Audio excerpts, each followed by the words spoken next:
Un tema central de nosso governo está para pôr énfasis na nossa natureza, porque também em repetição de carteira a pôr aqui na Ministério de Assuntos General, na Ministério Presidente, para dar uma natureza e importância que nota aqui uma carteira que a terminar um caminho,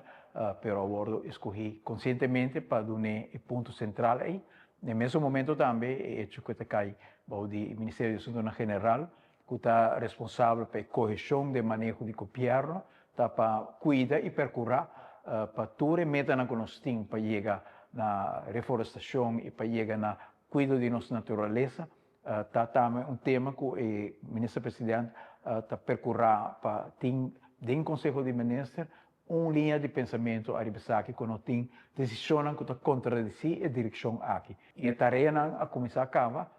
um enfoque muito grande que nós reunimos aqui com o Parque Nacional Aricoc,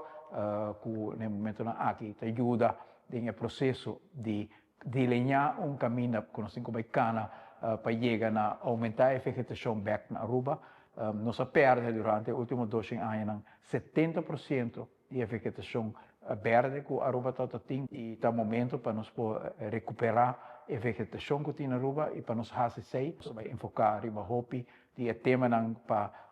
cuidar água, trove, gara água, regenbak, cuido de nos roinan, canal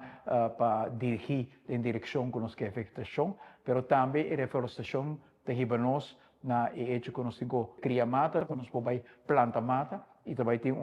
meta nacional isso aqui junto com o Departamento de Meio Ambiente e Natureza. Nós também fazemos isso aqui em coordenação com a Universidade de Wageningen, que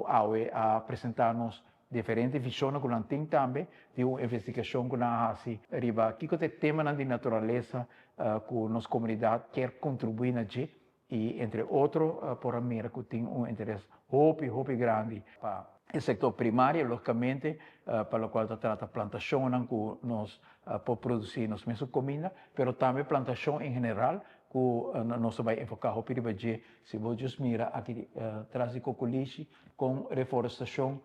por um rol também para fazer área urbana bonita, e ênfase também está para nós ter um manejo caminho que nós vai incluir escola, bairro, NGOs, empresas, turistas que também Aruba, tudo também é parte da causa nacional aqui. E sustentabilidade e o qual está Green Vision e a Green Vision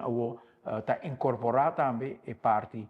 de mata na Aribanos Isa e nós estamos entusiasmados com o apoio que nós temos agora também de Wageningen em visão aqui.